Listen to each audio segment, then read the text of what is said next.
The Obsidian flow dam was built inside a volcanic valley that never appeared on any tourist map.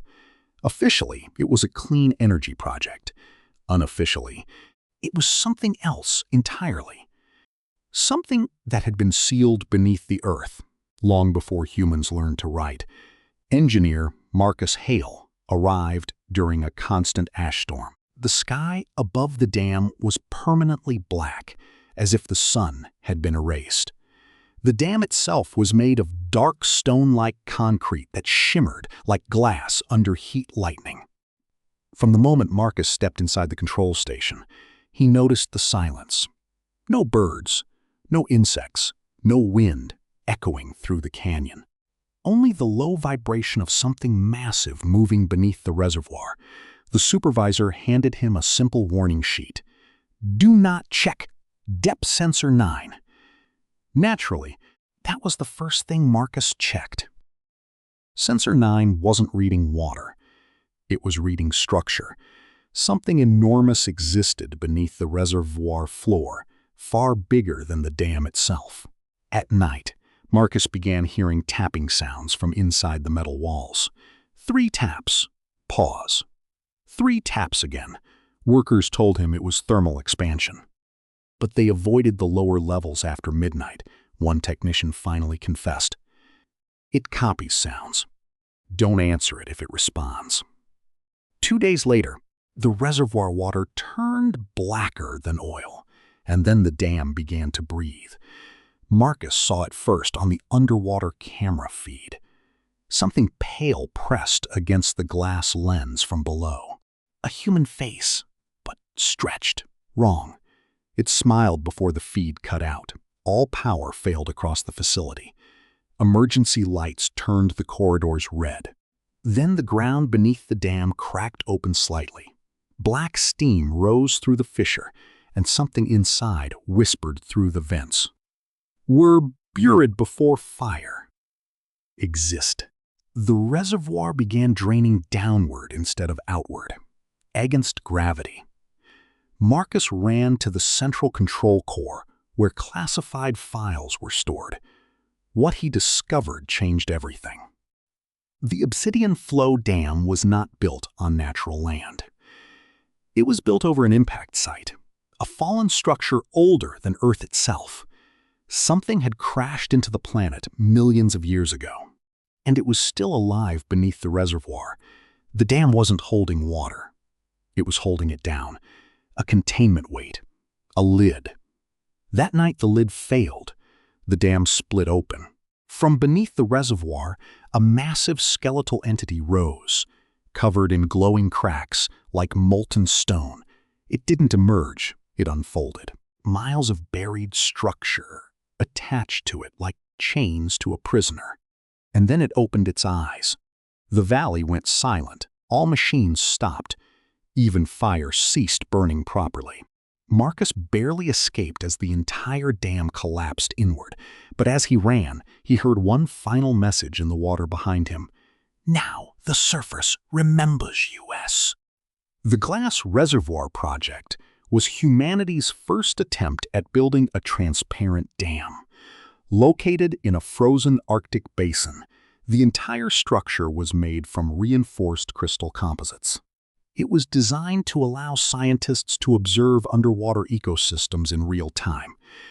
But there was one problem. There was no ecosystem, only darkness. Dr. Naya Varon arrived to investigate abnormal seismic activity beneath the reservoir. The readings showed rhythmic pulses, like a heartbeat beneath the ice. At first she assumed it was geological stress, until she saw the movement. Something enormous drifted beneath the glass wall, not swimming, floating. Like it was suspended in liquid that didn't behave like water. The deeper sensors activated automatically during the night cycle. What they revealed made every technician quit within a week. Beneath the reservoir was a perfectly spherical cavity. Inside, it rested a structure made of layered organic rings. And at its center, something was sleeping. Workers began experiencing hallucinations. seeing their own reflections in the ice move independently, hearing voices calling them into the reservoir at night. One engineer walked into the freezing water fully clothed. He smiled before disappearing beneath the surface. Security footage showed him standing underwater afterward. Still alive, still breathing, but not human anymore. Naya demanded full shutdown of the project. Instead, corporate command sent more teams. Then the glass began to crack from the inside. Not outward pressure, inward force. Something was pushing against reality itself. The reservoir water turned luminous blue overnight. Every fish inside froze mid-motion, then synchronized perfectly, as if controlled. That's when the structure beneath the reservoir opened its eye, a massive circular organ spanning miles beneath the ice. It pulsed once. Every person within the facility collapsed instantly, not dead, unconscious, dreaming the same dream, a voice speaking from deep beneath Earth's crust. Learn through water. Naya woke alone inside a sealed chamber. The entire base was silent. The reservoir glass was gone. In its place was an opening downward, a tunnel of liquid darkness stretching into impossible depth, and from below, something was rising, not climbing, not swimming, ascending. She ran toward evacuation, but the facility had already changed shape. Hallways stretched too long. Doors led to the wrong rooms. Gravity shifted slightly. The structure was no longer stable. It was being rewritten. Naya reached the final observation deck just in time to see the truth. The reservoir was not a container. It was a lens, a focusing system. And something on the other side had finally aligned with Earth. A massive shape pressed against the opening from below reality itself. Its surface looked like endless eyes forming and dissolving. It saw her, and for the first time, the entire Arctic station turned transparent, as if it had always been made of glass. Then it shattered.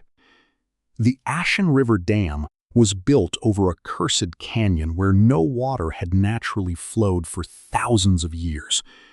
When engineers diverted the river to power the facility, they discovered something unexpected beneath the dry riverbed. A second river flowing in the opposite direction, made of black, metallic liquid. Project Supervisor Elias Grant ordered immediate containment protocols, but construction continued anyway. Within months, the dam was operational. That was when people started disappearing. Not outside the dam, inside it. Workers would enter tunnels and never return. Their radios would continue transmitting for hours afterward, always repeating the same phrase. The river is under US. Elias led an inspection team into the lower flood chambers. The deeper they went, the more the walls changed. Concrete turned to smooth black stone, then to something organic, something warm, something pulsing. The flood chamber opened into a vast underground canyon filled with the Black River.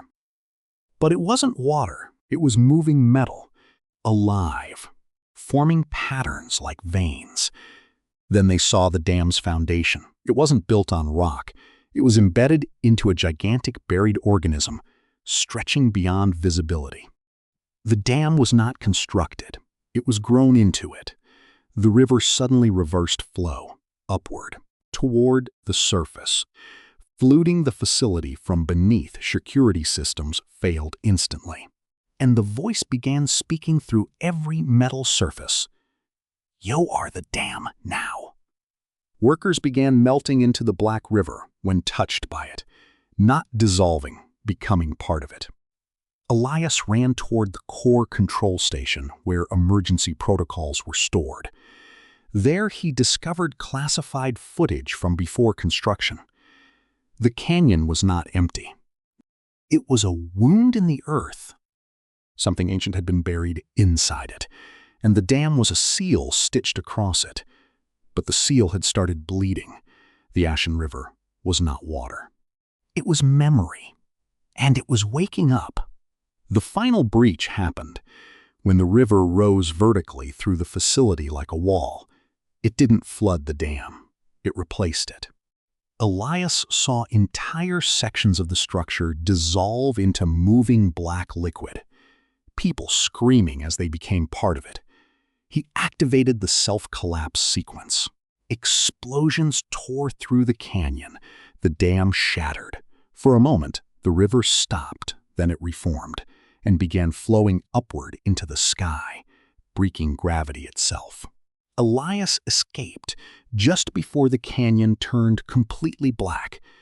From the surface, he watched in horror as the Ashen River formed a vertical column reaching into the clouds.